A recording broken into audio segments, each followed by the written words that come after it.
Hello and welcome to my channel, Joyce's Affordable Glam Life 360, or just Joyce. I'm on here today with another Unsolved Mystery Thursday, and this mystery is called the Sodder children and what might have happened to them.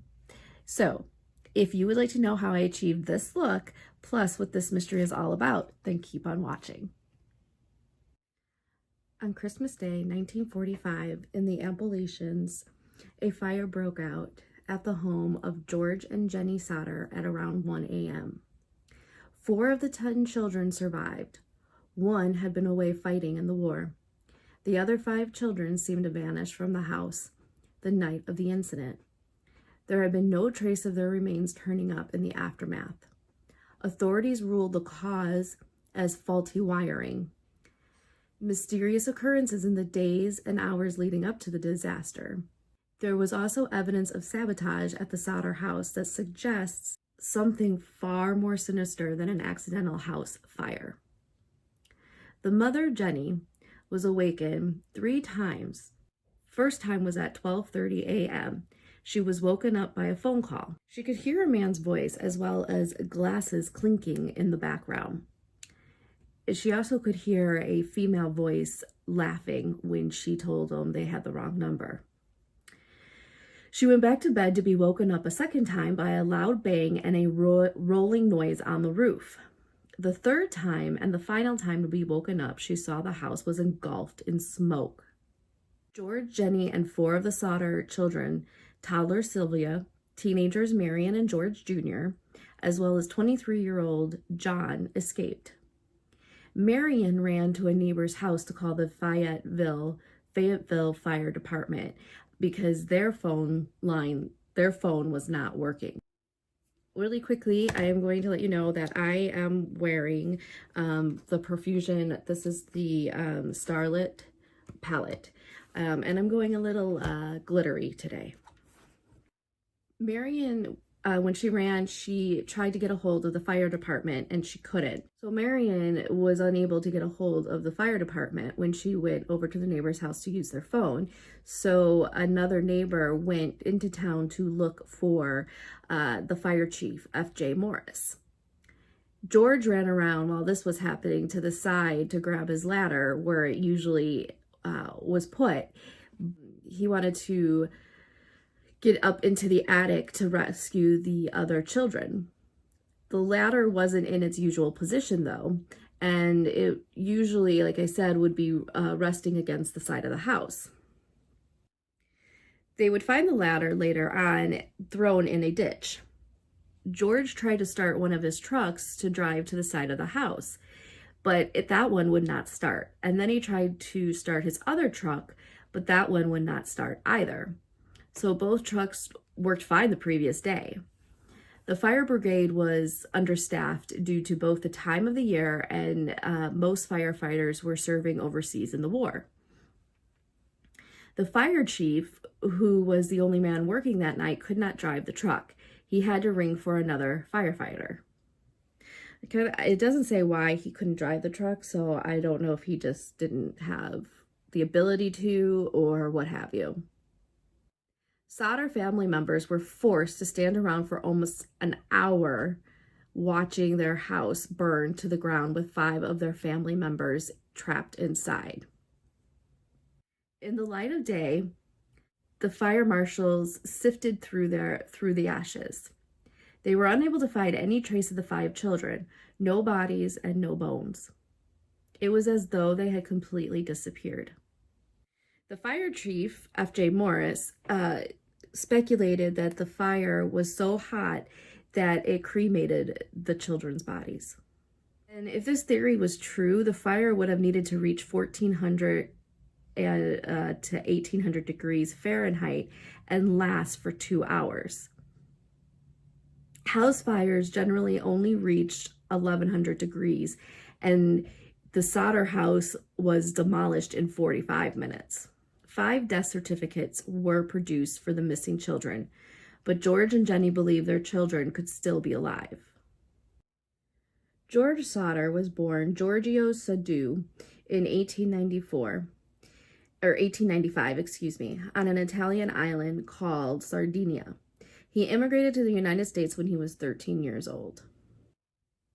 He later met Jenny, who was a Saperani, another Italian immigrant. They settled in an Appalachian town with a small but active Italian community. George was known for his strong opinions about anything from business to politics, and had gotten into arguments. George would get into many arguments with his fellow citizens about his dislike for Mussolini. 4 days after the fire, George Sodder bulldozed the house to make a memorial garden for his deceased children. However, after everything started to calm down, the family started to question what really happened. The family's Christmas lights stayed on through the beginning part of the fire, and this would not have occurred if it had been an electrical fire. The family ladder that they had been looking for, that was from the side of the house, well, that was hidden in an embankment near the house in the ditch. And the telephone company discovered later that someone had crawled up a telephone pole and cut the phone line leading to the Sodder's house. Jenny Sodder said that they had found kitchen appliances intact after the fire. How could the fire not damage them more if it had burned human bones to ash? Jenny Sodder tried to burn animal bones to ash and was unable to do so. She contacted a crematorium who told her a 2-hour fire at 2,000 degrees Fahrenheit, which would have been hotter and longer than the Sodder's house fire, well, that would still leave human bones intact. George Sodder was confused why both of his working trucks the previous day would not start that night. A local bus driver, though, provided an alternate account. The driver of the bus that passed through Fayetteville late Christmas Eve said that he had seen some people throwing balls of fire at the house. A few months later, when the snow had melted, Sylvia found a small, hard, dark green ball-like object in the brush nearby. George, recalling his wife's account of a loud thump on the roof before the fire, said it looked like a pineapple bomb, a hand grenade, or some other incendiary device used in combat. The family later claimed that, contrary to fire marshal's conclusion, the fire had started on the roof, although there was by then no way to prove it. People in town claim they saw the missing children in a vehicle the night of the fire, or have seen them since. In 1949, the site of the house had been excavated. Human bones were found, but an expert said they could only come from a human aged 16 to 23 and had never been exposed to fire. So the oldest of the missing children would have been 14 at the time of the fire. The expert also noted that it was very strange that more bones weren't found, as they should not have been burned up in that situation. Another sighting happened when a woman who ran a Charleston hotel claimed to have seen the children approximately a week afterwards. I do not remember, this is a quote from her, "I do not remember the exact date," she said in a statement. The children had come in around midnight with 2 men and 2 women, all of whom appeared to her to be of Italian Italian extraction. That's what she's called them. I guess I've never heard of that. But when she attempted to speak with the children, one of the men looked at me, this is a quote from her again, looked at me in a hostile manner. He turned around and began talking rapidly in Italian. Immediately, the whole party stopped talking to me, unquote.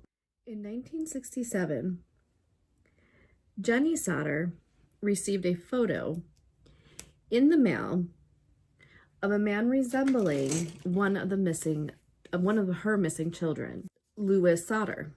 The back of the photo read, Louis Sodder, I love brother, Frankie. It's a capital ILIL, boys. And then there's a serial number, A90132, or it might have been 35 at the end. So, and no one's really sure what the message meant on the back of the photo. 2 months before the fire in October 1945, a traveling life insurance salesman tried to sell George Sodder a policy. When Sodder declined, the salesman told George his house would go up in smoke and your children are going to be destroyed. Rather than the loss of business, the salesman told Sodder the cause of this tragedy would be the dirty remarks you have been making about Mussolini. Another theory, someone in town had been trying to find work George Sodder could pay him to do, and told George that he could fix his fuse box, or warning him they needed to be fixed or they would catch fire.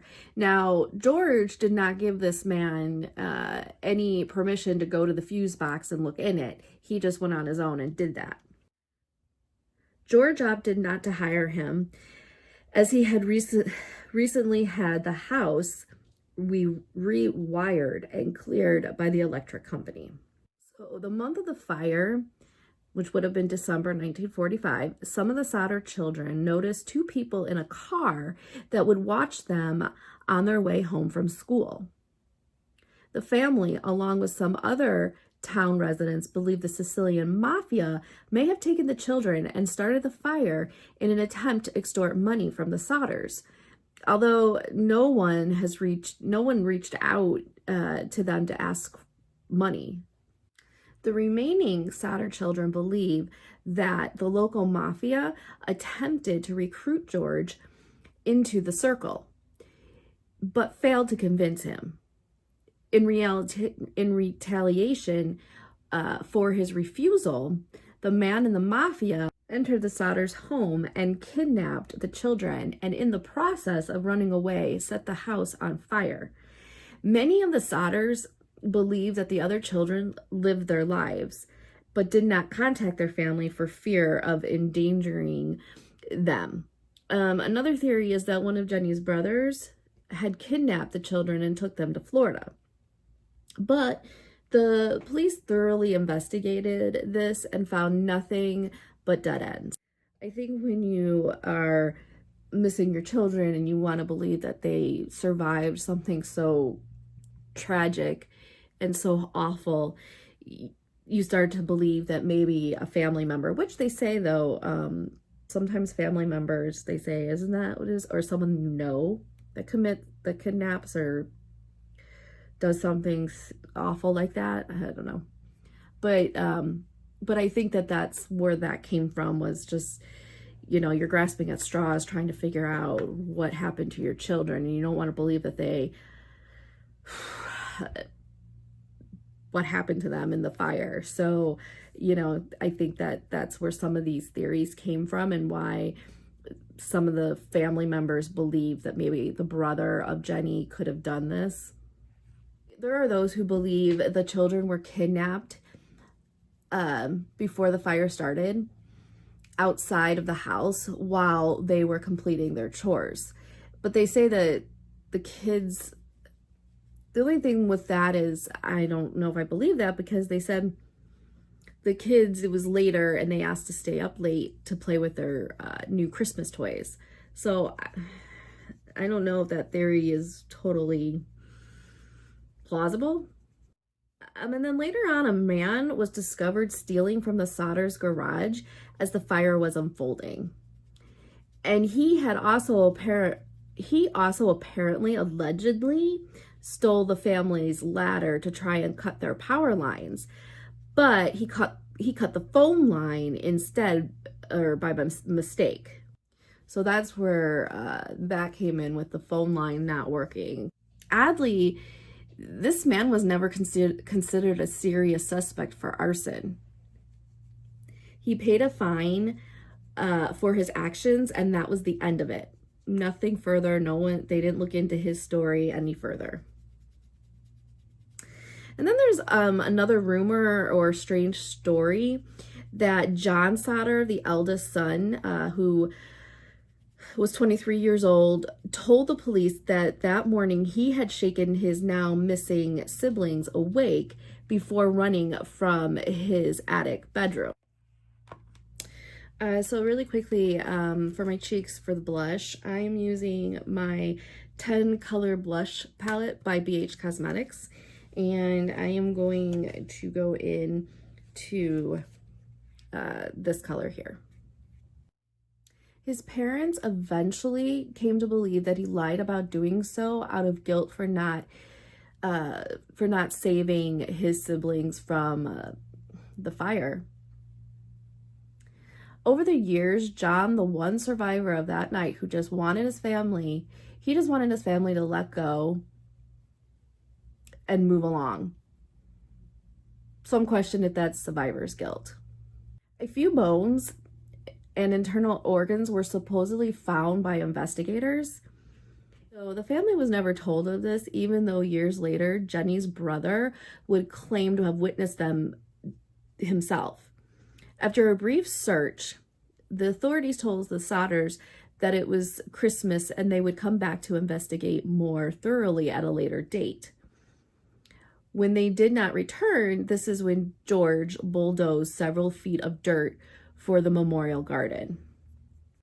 Months later, George was told by the fire chief that they had found the internal organs and that the chief had personally buried them in a box at the fire site.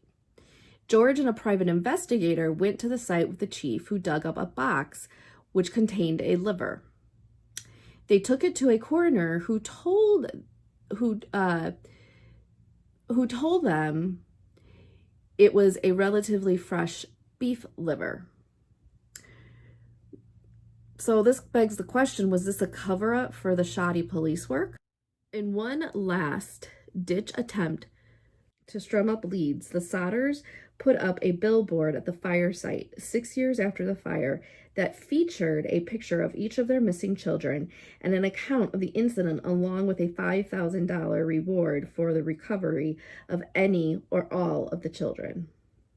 So really quickly, I am going to use this Lord and Berry lip crayon that I received in a box months ago, beauty box, and this is in Here and Now, the color. I do have glitter on my eyes, but they're relatively light, so this is a little more of a dramatic reddish orange lip color. So what is so baffling is that all the children who stayed awake that night were the ones who ended up missing, especially since their mother claims that the kids left the lights on and the door unlocked before apparently going to bed. So this story, for me, it bothers me in so many ways because of the fact that these are little children that were either taken or tragically, horribly died in a horrible, horrible accident, or not accident, in a fire. It just really breaks my heart to know that. And the thing that's troubling with me is when people say, or the theories of them being taken, I don't feel like it could have been just one person taking those children. There were how many, right? There were the 5 children. How could they have, the 4 children, how could one person have taken those children? 2 were teenagers. Would they have put up a struggle? Would they have fought? I don't know. I don't know those questions. Those are just questions that I have in my head when I was reading this, thinking about it, telling it. It just really baffles me, this story. And then there were these theories, and I didn't want to put a couple of the theories out there of the fact that No, I'm not even gonna do it. Anyway, it's just a horrible situation. Even if the children didn't die in the fire but were kidnapped, it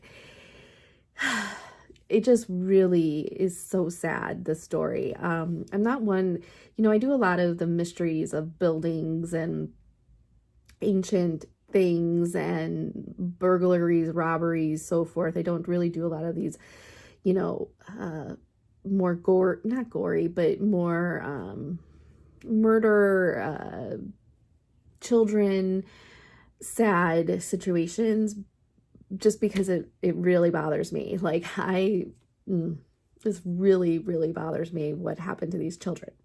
So when it comes to children, anyway, comment below and let me know what you think of the story, or if you have a theory of what could have happened to these precious children. If you liked this story, or if you like makeup and mystery, please hit the thumbs up. It helps me out. If you are not subscribed to my channel, will you please consider subscribing? And if you already are subscribed to my channel, I thank you from the bottom of my heart for your love and your support. And I will see you in the next one. Take care.